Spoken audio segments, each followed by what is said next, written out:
Hey, welcome everyone. I was having a little bit of technical difficulty, but I figured it out. So here I am.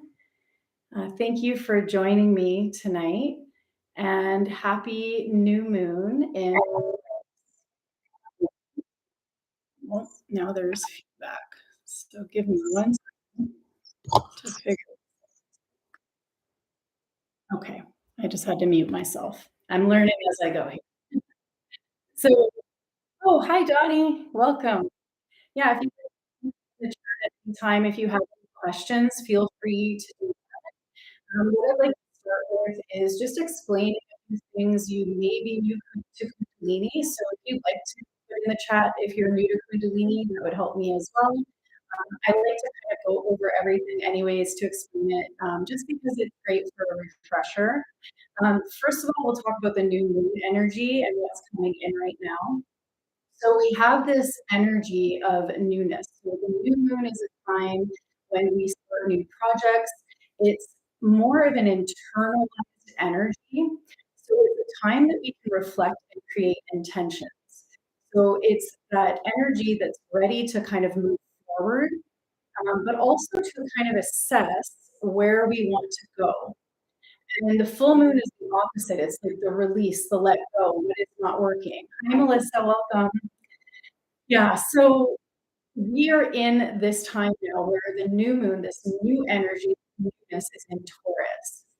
And what happens when we work with the moon cycles, when the sign that's in that particular moon, whether it's a new moon or a full moon, that is the theme of the energy of the new beginning or the intentions that we're creating or working with that newness of the new moon. And so Taurus is all about material wealth, self-worth, and that's a really, really big one. And it's also about utilizing our gifts, our talents, things that we're not using, and looking at that and saying, how can I use my talents to create more resources? And I also want to note that Taurus, it's not necessarily always about financial wealth, it's about wealth and abundance on all levels in life. So it could be a new career, it could be relationship, it could be family, it could be moving to a new country, it could be many different things, right? So we can take this time to set our intention of what we want to create. And furthermore, a few days ago, Jupiter entered Taurus. So Jupiter is the planet of expansion, wisdom, knowledge. Now, the thing about Jupiter is that it expands everything that it touches. So just think about that for a moment. If you're on the light side of Taurus, right? So we're in this aspect of Jupiter in Taurus. If you're on the light side of Taurus, you have confidence, your self-worth and self-esteem is really positive. You're attaining abundance in all aspects of your life. You're utilizing your talents. But if you're focusing on the shadow side of Taurus, Jupiter will also expand that. So what would be the shadow side? The shadow side would be lack consciousness, victim consciousness, not being able to hold on to money, not being able to hold on to prosperity, not being able to utilize our own gifts and actually just hiding our gifts and not using them, right? So there are these shadow aspects that we can be aware of. And, when we catch ourselves, because it's always about self-awareness, right? So when we catch ourselves going into an old story about lack, which is a really big theme on the entire planet right now. So when this stuff comes up, it's just all about coming back to the self, coming back to the center, coming back to our breath, and choosing something different. It is really that simple. But the mind, the thought processes create emotions in the body, and then those emotions get stored in our body. So all of the things that we've experienced in our life have been imprinted within us, especially the deep conditioning that we have either from childhood, typically from 0 to 7, where our analytical mind isn't developed yet. So we have these imprints within us. So everything we experienced as a child from 0 to 7 is truth to us. And that's why we have these coping mechanisms that we've come up with from that age. And then also we're pulling in from past lives, old karma, things that we're here to work out in this lifetime. So there's many different where places that these things are coming from, but it's all about coming back to the present moment and choosing this now moment. Because in this moment, the past does not exist, the future does not exist, yet they all exist simultaneously. So I know that might be a little bit much for some of you to understand, but all time exists here and now. So you may have a future self that you've visualized of yourself being fully abundant, having everything that you want, and that exists right now. It's only a simple matter of connecting to that timeline and aligning yourself to that energy. So Jupiter in Taurus asks us to be in the expansion, to utilize our gifts, to step forward and say, I'm going to share my talents with the world and serve, be of service. Because it's not just about receiving abundance, it's about giving abundance. It's not a one-way street. We need that reciprocal energy moving back and forth, right? So some people have problems giving, some people have problems receiving, but usually there's a little bit of both. I'm thinking of like stories where, if somebody feels really alone, I've had instances where I'm like, oh, I feel so alone, and maybe I'm going into fear. And so what's the antidote to that? Give more love. Go and connect with somebody. Take the step outside of the self, right? Outside of myself, so that I can connect with somebody, and then I'm not going to feel those feelings anymore. Or give more love, be of service. And then that expands more and more. So, one more note about that is Jupiter in Taurus will be there for the next year until May 25th, 2024. And Jupiter goes through the cycle of the zodiac in 12 years, so approximately a year long in each of the signs. So next year it's moving into Gemini, but right now this is the energy we're working with Taurus. Okay, so for the next year, we have this energy where we can work with creating more abundance, with opening ourselves to receive. So I'm seeing a comment about struggling with receiving. Another aspect of that is when we have situations in our life that has caused us turmoil, trauma, whatever emotions are there, if we are unable to regulate our nervous system, we are unable to be open to receive. So if we're in a state of fight or flight or freeze, if we feel like we're off guard, and it might not be because of the outside world, it may just be a habitual emotion that we're feeling that we're unable to let go of, yet we are able to let go of them. So I'm going to just rewrite what I just said, because simple techniques, specifically Kundalini yoga. I mean, lots of techniques. There's a lot of movement and breath work and mantra, which is the sound and rhythm that we create with different words that have high frequency vibrations that change our consciousness. So all of these things that we can utilize will shift us into that state of relaxation. And that's the key, is that we want to get in this state where the parasympathetic nervous system is switched on and we're relaxed and we can just lean back and be open to receive.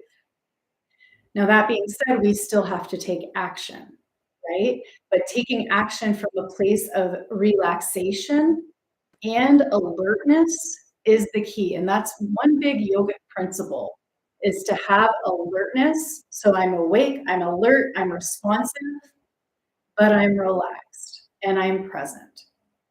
And, it's a little bit different being alert and like a deer in headlights, being alert and just like, okay, what's happening around me, right? That's a different energy when there's the tension and the stress and the overwhelm and the anxiety.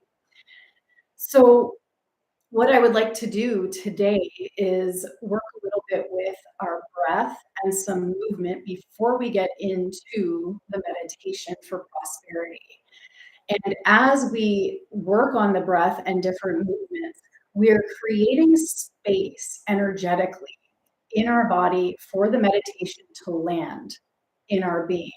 We also create more space through the Kundalini yoga practice so we can anchor higher levels of light, higher frequencies within our body. And what happens when we're not ready for that energy and it comes in? Well, if you think about light traveling at the speed of light and it's really fast, like faster than my hand's going, and that's moving into our body because we are receiving downloads every single day, and the energy is just getting more and more expansive every single day on the planet. And so as it's coming and streaming into us, our body's like, what's happening? If we're not prepared, if we don't create the space in our body, if we don't take the time to meditate even 5 minutes a day, it's not almost, it's actually an essential these days to meditate. And there's different forms of meditation too. There's many different forms. Creativity is a form of meditation. So if you're an artist, if you're a dancer, exercise can be a form of meditation. However, sitting and being still and meditation is stilling the fluctuations of the mind. The mind will always have this pattern of wanting to pull you out of the present moment because that's what it does. But we can continuously command it to come back into the present moment. And as we do that, we're also sending signals to the body that it's okay to be still and to also let go of those emotions that have been stored in us that want us to leave. And sometimes when we sit in meditation and it's like, okay, when is this going to be done? Okay, I don't have any time for this. Whatever the thoughts, coming up, that's the body pulling you out of the present moment from the conditioning, from the emotional response that it's actually addicted to. And so it's up to us with our awareness to know that this is my body speaking an old language that is no longer aligned with the future me, which can be the present me if I choose it right now. So with that being said, I'd like to begin the practice today. And we start our Kundalini practice with mantra. Mantra simply means mind wave. So if you think about, there's matter and there's energy. Matter is more density, and then we have an objects, and then we have a wave, which is energy. So we create at the speed of light when we are energetic beings, and we are a spirit expressing in human form. So when we can identify as spirit, as energy, and we set our intentions from this space, we create really quickly in our life and manifest things into our world very quickly. When we do it from a state of matter and we think in terms of, so if you think of like micromanaging, like say you have to pay a bill and the money's not coming in. So then you start saying, okay, if I get money from here, and then if I'm going to do this job here, I'm going to get this much. And yes, okay, we can all do this and like have a budget and things like that. But if you can feel the essence of my energy, if I'm going to do it here and do it there, and it's like contract, contract, contract, contract. And the way the universe works is that it has bigger plans for us than we could even imagine.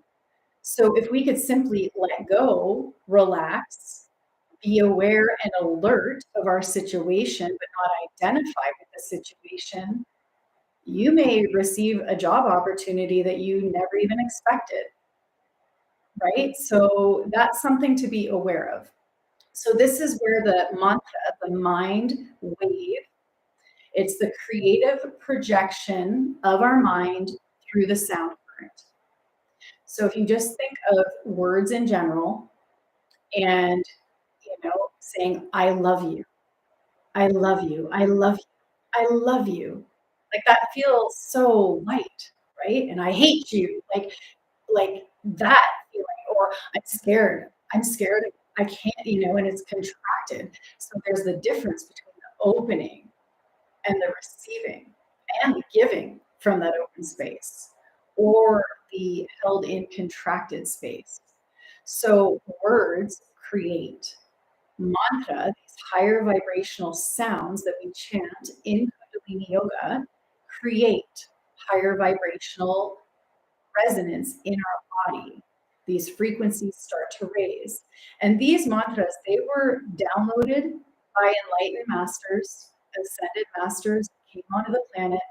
And I mean, Kundalini originates in Egypt. So it's not even, we have this Kundalini yoga system that was brought to the West from India. But if you go to the temples in Egypt, you see the yoga poses. You see the serpent standing on its tail, which represents the Kundalini energy, which is dormant at the base of the spine. It represents our infinite potential. And once we wake it up, it starts to rise vertically up the spine and coming out the third eye. And this is our awareness. This is our openness. This is our self-realization. This is our self-actualization of being the divinity in human form, being in our own divine presence. So these mantras were given to us, brought here, downloaded through an ascended state of being. And we are here not to look to anyone else as that being, no other gurus out there, because we are here to find that within ourselves. So guru is dark to light. Gu is dark, ru is light. That's simple. It's a teacher that brings you from the darkness and into the light. And as we are now here in this Aquarian age, it is our responsibility to bring ourselves through our self-awareness into the light. And yes, every time we ascend, every time we get to that next level of, I'm about to do something big in my life. Oh my God, I've never been here before. And then it's unknown. Then the ego comes in and gets louder and stronger. But what I'm noticing in my life is that it happens a lot quicker. With these tools, we can move through it a lot quicker. And so having these self-regulating tools and having a program or something that you do every single day to bring you into this new habitual state of consciousness, not reacting from the past, is going to essentially help you to embody. And so coming back to the mantra, now the first sounds that we are going to create are Om, Namo, Guru Dev, Namo. When we strike the tongue to the upper palate of the mouth, there are meridian points, 84 meridian points on the upper palate of the mouth. So they're doing something to us on a physiological level, on an energetic level. So it goes deeper than just the sounds that we are chanting. So Om is O-N-G. When we chant, the tip of the tongue comes to the roof of the mouth. It creates a little block in the back of the throat by raising the tongue up, so that it vibrates in our head and into our throat to activate the higher brain centers. Om. Notice my mouth stays open. So Om is the creative consciousness. Namo means I bow. Namo. From dark to light.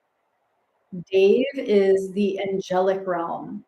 The Dev is the angelic realm or the divine. So the Guru Dev is the divine teacher, the angelic teacher. And then Namo. So Guru Dev.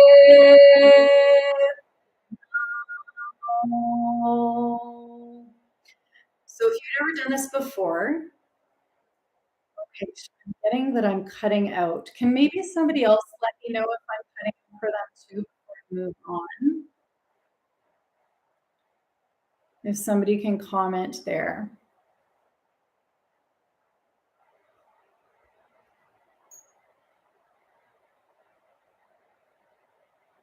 Okay, I'm not seeing anything else yet, so I will keep going and I'll keep my eye out for more comments. So let me know if you can hear me. It may just be someone else's connection, or it's hopefully not mine. Okay, so Om Namo Guru Dev Namo. When we bring this all together, it is connecting in with our own divine presence. I am cutting out. Okay.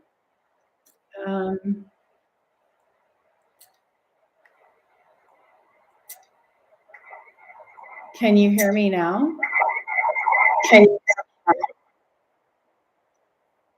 Then I'm actually reflecting my own sound, cutting out. Okay.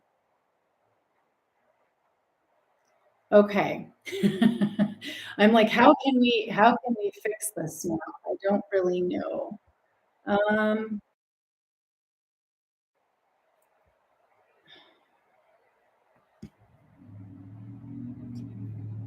can hear you, but you're in and out. Okay. So I'm taking it that it's not really a good connection. Can somebody give me feedback? Would it be better if we switch platforms and I go off of YouTube? If you can just give me that feedback, I'll just switch it up and we'll go into Facebook. We can do that if that's easy for everybody.